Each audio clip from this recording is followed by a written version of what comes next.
السلام علیکم جی۔ جی، یہ آپ نے توجہ دلانے کے لیے میسج کیا۔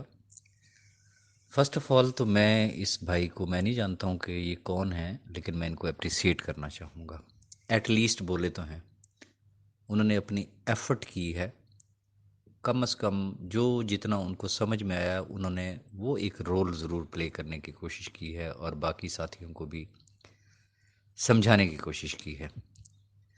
اور وہ جسے کہتے ہیں نا، قطرہ قطرہ کر کے دریا بنتا ہے، اسی طریقے سے لوگ جڑتے ہیں۔ اور یقیناً ان کا میسج جس نے بھی سنا ہوگا اس کو ایک گائیڈ لائن بھی ملی ہوگی، اور کئی ایسے ہوں گے کہ جن کو یہ احساس ہوا ہوگا کہ یار بے شک مجھے کوئی نہیں جانتا، لیکن شاید میرے ذہن میں جو آئیڈیا ہے وہ اگر میں شیئر کر دوں تو پتہ نہیں کتنے لوگوں کا بھلا ہوگا۔ اینی ہاؤ، تو انہوں نے ٹھیک کہا، لیکن میں آپ کو بتاتا ہوں، میری پرابلم یہ ہے کہ میں چونکہ فون بہت کم سنتا ہوں، اور میرا ریکارڈ ہے کہ میں نے آج دن تک کبھی بھی ایون کہ کال ریکارڈ کرنے کا تو سوچا تک نہیں ہے۔ لیکن مجھے بعد میں احساس ہوا کہ میں شاید کچھ ایسا ارینج کر لیتا کہ میں کال ریکارڈ کر لیتا اور میں ایکسپلین کر سکتا۔ میں نے جب کال کی تو میں آپ کو بتا دیتا ہوں کہ میری کیا گفتگو ہوئی۔ میں نے بسم اللہ یہاں سے کی کہ آئی نو کہ میں جس سلسلے میں آپ کو کال کر رہا ہوں that matter is sub judicious, وہ کورٹ میں ہے، اور کورٹ کے میٹرز میں کبھی بھی انٹرفیئرنس نہیں کی جا سکتی۔ ایون دین میں یہ چیز ریکارڈ پہ لانا چاہتا ہوں کہ وہ شخص ڈس آنیسٹ نہیں ہے۔ اس نے 5 سال تک لوگوں کو دیا ہے، اور اس وقت تک اس نے دیا ہے جب تک اس کے بینک اکاؤنٹ سیز نہیں تھے۔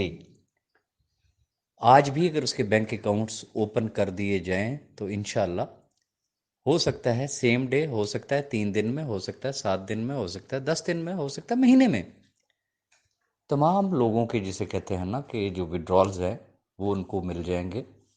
One thing. نمبر ٹو، 120 لوگوں کی تو سنی جا رہی ہے، جبکہ اس سے پہلے جی ٹی کمپنی ہے، فلاں کمپنی فلاں کمپنی، میں نے کچھ نام لیے تھے کہ جن کے کیسز آج بھی نیب کے ریکارڈ پہ پڑے ہوئے ہیں، جن کے ہزاروں کمپلینٹس ہیں، ہزاروں، ان پہ تو کسی قسم کی کوئی بات نہیں ہو رہی ہے۔ یہاں صرف اکارڈنگ ٹو نیب 120 کمپلینٹس پہ اتنا بڑا کریک ڈاؤن، اور اس شخص کے فزیکل پروجیکٹس ہیں۔ اس بھائی نے میری بات بڑے غور سے سنی، انہوں نے کہا جی پھر آپ کہنا کیا چاہ رہے ہیں؟ آپ کو تو پتہ ہے کہ کورٹ کے میٹرز میں انٹرفیئر نہیں کیا جا سکتا۔ میں نے کہا جی میں یہ چیز صرف ریکارڈ پہ لانا چاہتا ہوں کہ کم از کم پرائم منسٹر صاحب کے نوٹس میں تو ضرور ہونا چاہیے نا کہ کس شخص کے اگینسٹ یہ کریک ڈاؤن ہوا ہے۔ سیکنڈ، پھر میں اپنی تجویز پیش کرتا ہوں کہ اس چیز کا تدارک کیسے ہو سکتا ہے، اور اس کا تدارک صرف جسے کہتے ہیں نا، اس کا طریقہ صرف ایک ہے کہ ایس سی سی پی اپنا ایک پازیٹیو رول پلے کرے، وہ ایک ریگولیٹری اتھارٹی بنائے۔ پی ایم صاحب اگر کورٹ میں مداخلت نہیں کر سکتے تو کم از کم ایس سی سی پی کو تو کوئی ڈائریکٹو دے سکتے ہیں، کوئی ڈائریکشن دے سکتے ہوں کہ خدا کے بندو،